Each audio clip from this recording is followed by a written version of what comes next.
So, hello and welcome to the Adfa Tech Venture podcast. And I'm your host, Sonal Shah. And today we have a remarkable guest joining us today, Mr. Kishore Dharmarajan. So, he is a visionary leader and driving the force behind SEO SOC FZ LLC, where he serves as the CEO.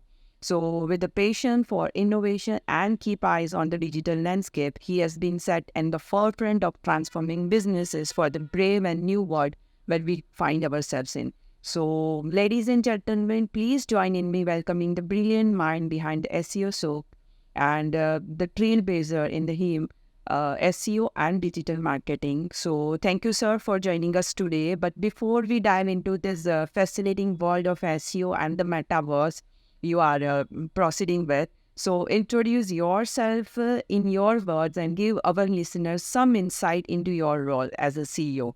So please, this is over to you. And thank you so much for Th- joining us today. Yes, sir, please. Thank you very much for inviting me. My name is Kishore Dharmarajan, and I run a digital agency called SEO SOUQ here in the UAE. The company is now 8 years old, and we are working with some of the largest brands in town. What sets us apart from the other agencies is that we guarantee 700% ROI, whether it is on SEO or digital marketing or metaverse marketing. This is something which is unheard of in most markets, and that separates us from the rest of the agencies. So that's a very good and very grateful to know, sir. So thank you so much for those wonderful and insightful introductions about the SEO SOC. And we are excited to learn more about the dynamic work that you and your people are doing. So just a briefing about myself and my organization. So we are Adfa Tech Venture software platforms, and at Adfa Tech, we are IT and IT tech platform which we are focusing on IT solutions, IT resources, recruitments, and this Tech Audio podcast. And we have a vendor alliances with the 50 plus tech partners that includes SAP, Oracle, Microsoft Vega, OutSystems, Appian, Salesforce, Cloudera, Informatica, and many such more. So we provide almost all the solutions, which includes ERP, application development, data, AI/ML, blockchain, cloud, managed service, UX, UI testing, and cybersecurity also. And the moreover, we have resources base of 20,000 plus across all the skills, which we can deliver both on-site as well as offshores within a 24 hours. So this is about my organizations, and we are so much excited to learn more about the work you people are doing, and to hear your views in latest SEO technology and other valuable insights and trends about the metaverse. So, without further ado, let's jump into the conversations with you. And we are very much curious to know more about the SEO and metaverse. So, sir, your views are, really appreciable. So, just being curious about the latest and current technologies. So, can you provide our listeners with the glimpse into the tech landscape as SEO and share some of the new technological aspects that you people are managing at SEO SOC? Yeah, sure. So SEO and metaverse, as you know, are two totally different sectors, and the metaverse is definitely the future because all the large brands are definitely building digital twins, and industrial metaverse is the fastest growing segment within that area.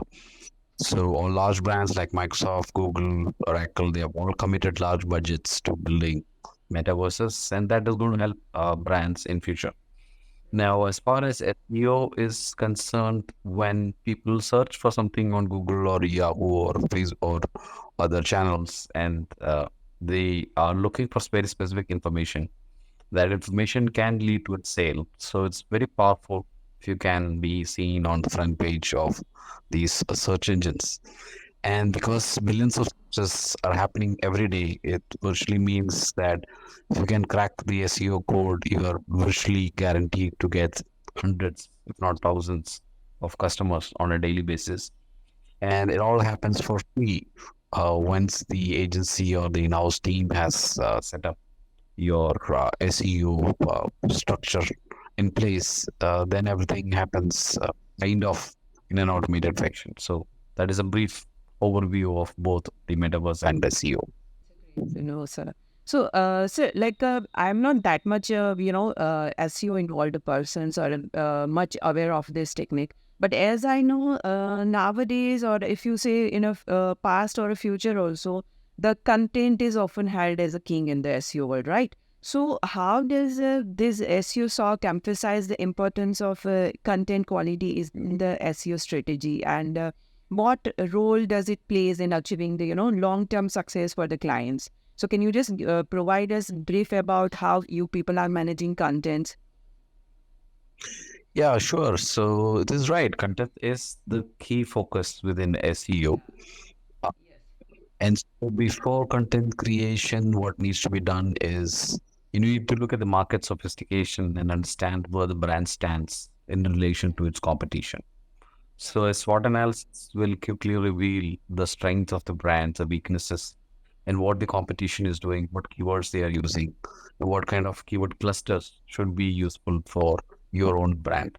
So once the positioning is strong and you have a very strong USP and you have products and features which are in sync with your USP and your mission and vision, then you are good to go. So what I have seen in my personal experience is that before doing SEO, it is very important to have clarity on mission and vision, your key objectives, your USP, and your positioning. And this is where most brands are not able to do a good job because everyone starts to do the SEO and technical and content and all of that without really looking at the foundation. So a house built on a weak foundation will collapse quickly, and it's the same with SEO. So it is very, very important to look at the fundamentals of the business before getting into any SEO activity. And that's my advice for your readers. That's a very right perspective you had shared, sir, on the brand. What is the unique selling points and what are the basic necessity to define the SEO? So, sir, are you also targeting the global audience? It depends upon what the client is trying to do. Sometimes a client wants to target a geographical area. Sometimes they want to have a global audience. So based on the client's plan, we definitely have to change our strategies based on that. So a larger brand might target the global audience, but smaller SMEs, local brands will always try to target a local area. Correct, correct. So, sir, I hope that there will be, more considerations and techniques you have to manage in terms of regions and languages. So, how do you approach this localization in SEO strategies? Yeah, definitely. Depending upon the area, the languages will change. For example, the MENA region, Arabic is very important. So definitely need Arabic copywriters, Arabic link builders, and Arabic SEO experts. And that is something which we already have in as part of our team. And most agencies have that.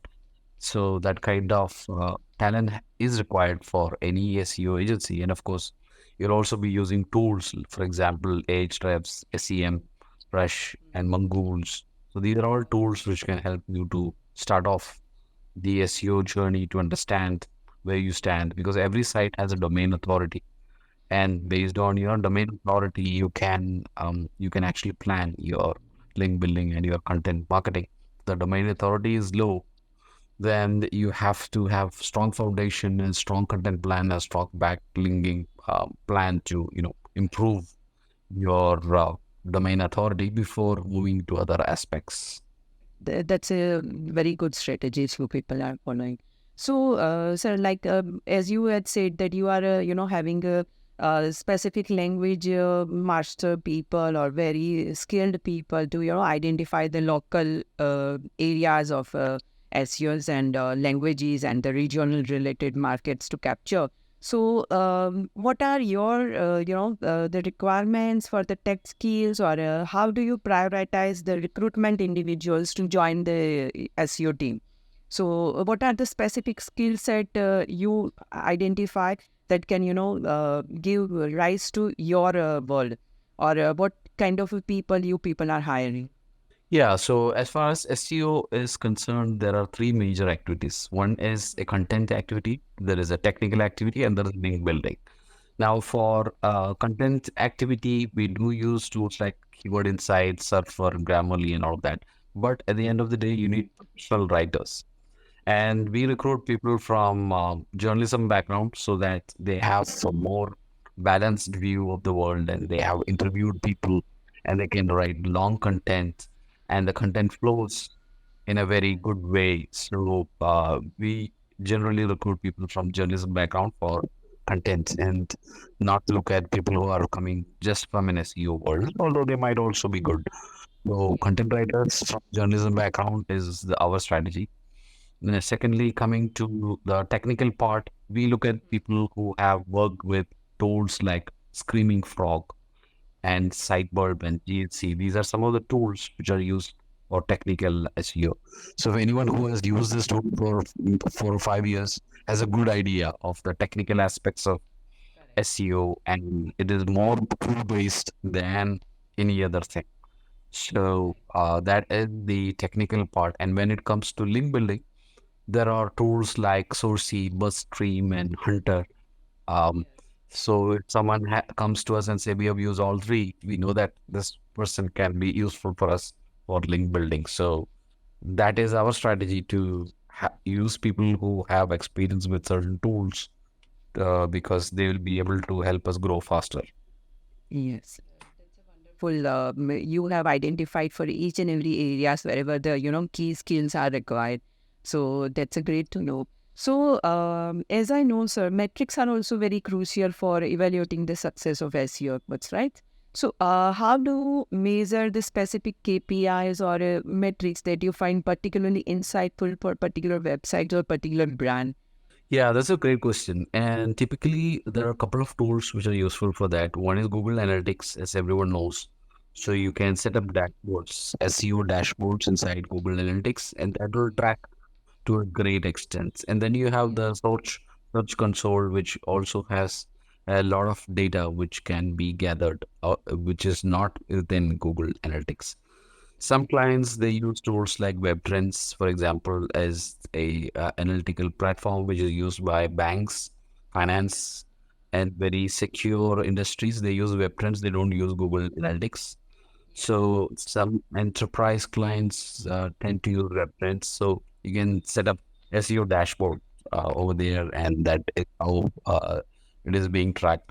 And then there are specific tools to track the ranking of the website and the growth and all of that. So SEMrush and Ahrefs are able to do it, but there are also specific tracking tools available. So a combination of multiple tools can get the job done. At the end of the day, the client has to know whether their site is growing, traffic is growing, their rankings are growing, their leads are increasing, and sales are increasing. So we have to keep them happy with all of that.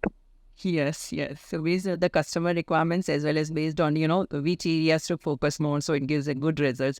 So that is the how you are, measuring the success of SEO. So, sir, can you just brief us about the role of social media in SEO? Because nowadays the social media is a major dominance. So, how does your team integrates this social media platform into its SEO strategies?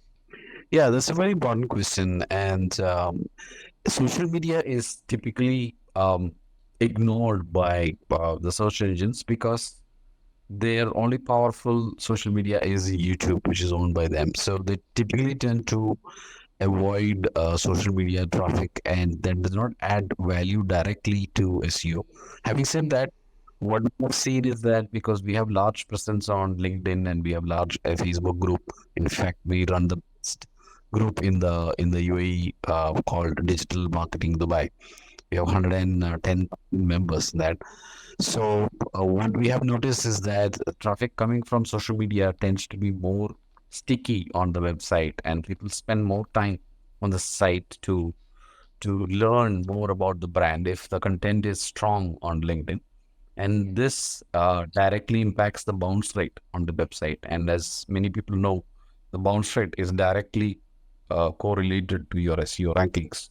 So the lower your bounce rate, the higher your rankings will be for your keywords. So that's a hack we found of using LinkedIn and Facebook and all of that to decrease bounce rate and improve the keyword rankings in very quick way. Right, right. That's a wonderful strategy because nowadays, I had seen few people are focusing on to only websites. For few are only on Facebook, few are only on Twitters. So to manage and identify the search visibility, it's different for each and every perspective as well as each and every brand. So, like one another in line with these only. Now, nowadays, what happens is not everyone has a laptop and desktop, right? So, mobile usage is continuous to rise. So, is there any strategies or prioritization for mobile first indexing in the SEO experiences? Yeah, definitely. Mobile first indexing is critical because 80 to 90% of all traffic is mobile. So having a responsive design is critical so that the website looks good on desktop, tablet, mobile, as well as smart TV. So based on the device, the website has to change its design. So dynamic serving is another area which Google uh, is very strict on, and sometimes when you don't have dynamic serving, the site speed might be low and mobile first indexing might not happen.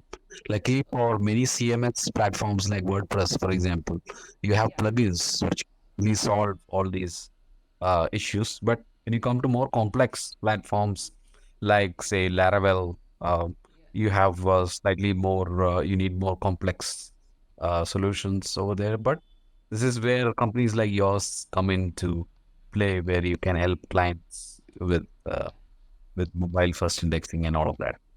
Yes, yes. So, sir, is there any, other strategies we have to follow to, have a seamless mobile SEO experiences in terms of, like compared to desktop and the mobile? Yeah, so Google has an entire series of recommendations on what has to be done. For example, the structured data. They have very clear identification for checking your structured data. For example, you need the breadcrumbs, the product and video objects, structured data separate for all of, and then you need the correct URLs in the structured data. Then you need to use the data highlighter and train it on the mobile side. So they have a entire series of ideas on what has to be done for each. And programmers who are good at their job, they already know what has to be done. But everything can be checked inside Google Search Central, and Search Central will tell you immediately if the mobile indexing is not proper or if there are issues. And once you identify the issues, you just need to rectify that. So it's more of a technical thing than anything else. Right thing. Yes, sir. So, sir, if you don't mind, would you like to share some of the current technologies your team is utilizing to enhance SEO strategies as well as your digital marketing efforts in your current websites or, to enhance the uh, what I can say is a presence or create the brand presence for your organization? Yeah, so from an SEO perspective, the all-in-one tools that we use are mostly Ahrefs, SEMrush, and Mongols. So these three are the main all-in-one tools because they have multiple functionalities. Like, for example, you can monitor your competition, you can monitor your keywords, your rankings, your backlinks, your domain authority. A lot of things can be done just using these three tools. When it comes to content creation, we use keyword insights, we use keyword surfer and Grammarly for content creation, just for checking spelling and all that. And of course, we use writer from journalism background for content creation. When it comes to technical, it's mostly Screaming Frog, especially if you're working with an enterprise client who has a website with thousands of pages. It's not possible manually to go and check each page. So Screaming Frog can quickly see what are the issues with all of these pages. And we also use other tools like Sideburb to do the same thing, but it's a variation of Screaming Frog. For link building, the tools that we use are Sourcey and BuzzStream. Now, BuzzStream can identify the content which is going viral, and that can help you to get links. And then, if you don't want to spend a lot of time hunting for emails, you can use Hunter to find the emails of the website owners, and then you can start emailing them. So these are some of the tools. Now, for link building, we also look at broken links. We take a look at Wayback Machine and try to recreate sites. And as you know, PBNs are also still working. So these are some of the strategies that we use for SEO. Okay, and that's a good thing. So before exploring to others, you had explored your areas very well. So that's a wonderful thing, sir. So as of now, there are so many, technologies are evolving, and every day there is something new. So looking ahead, can you give us a sneak peek into the future of SEO? So what technology or about technologies do you envision being a central to your next project or a strategic initiative that you people are seeing? Yeah, sure. The future is all moving towards large language models, and OpenAI has opened up a Pandora's box, and large language models is where things are moving, and you'll have start seeing more and more specific tools being created using large language models, and that might remove the usage of all these tools, and it will be a single tool which can do all of this. So things are going to be much more easier, and same time it's also become more competitive because every agency will start moving towards large language models.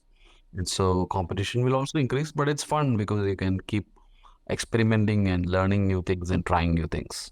Yes, exactly, sir. Right, sir. So, sir, uh, budget also plays a pivotal role, right? So, could you provide some of the insights into your organization's approach to tech budget, or especially when it comes to optimizing SEO strategies and staying at the forefront of digital marketing trends? So, can you share some of the ideas of approximate tech budgets you people are, investing every year in terms of percentage, or however you are comfortable to share it? Now, for our clients, what we have done is we are at the high end of the market. So we are the premium SEO agency charging our minimum charges start from $2,000. We have only three packages: $2,000, $4,000, and $6,000 per month, and that's a retailer for 12 months. So the reason why we are at the higher end is we are only working with larger clients, enterprise clients who have the substantial budgets. So we don't work with smaller SMEs or startups, and that is by design because we only wish to work with a few clients, and we have 12-month retainers. So that is our strategy, which is based on our positioning. But not all SEO agencies are that expensive. Many are very cheap, and many don't have retainers and all that. So it all depends upon the market conditions, and more importantly, on how you have positioned the company. Right, right, right. Exactly. Fully agree with you, sir. So, just now my questions answers are over. But before we conclude our conversations on today's SEO topic, as we had discussed, so we would just love to hear a few word of wisdoms, like in the digital space, or what advice or insight would you like to share with the audience? So, something that could, inspire them, or to, enrich their own journey to their creativity, or they can spark something. So please share a few words that resonate with the spirit of innovation and growth today. Yeah, sure. Happy to do that. So, if you look at the market, it looks very competitive, but it's not competitive in a healthy way. Most companies are doing the same thing. So, the moment you start doing something slightly different, you are ahead of the rest of the pack. And if you can position yourself well, you can charge a premium of what you're doing. And that is true in any market which you are, whether it is SEO or you're in technical website building, app building, or any other industry. The moment you separate yourself from the others, you are a premium player and you can charge more. And that means you don't need too many clients. And because if you have too many clients, you have too many projects and too many problems happening at the same time, which makes them messy. Whereas if you have some small number of clients, they are healthy clients, and you have long retainers, it will be a very healthy, happy business. And that would be my main advice, to do something different so that you become a premium player within your market. Thank you so much, sir. So, ladies and gentlemen, as we wrap up these insightful conversations with the visionary tech leader behind the SEO SOC, Mr. Kishore Dharmarajan, sir, so I want to express my heartfelt gratitude from myself as well as my organization, that is Atfar Tech Venture. So, Kishore, sir, thank you so much for sharing your wealth of knowledge and providing us the glimpse into the dynamic world of SEO and the innovative strategies that you are following for yourself as well as your client base. That's really pioneering, and we appreciate your time and the response and the patience for to bring to this digital landscape. So thank you so much, and wishing you the entire team of SEO SOC continuous success and innovation. So thank you so much, sir. Thank you, and have a great day. Thank you. Yeah, thank you so much, sir. Have a great day to you also. Thanks. Thanks. Bye. Thank you. Bye.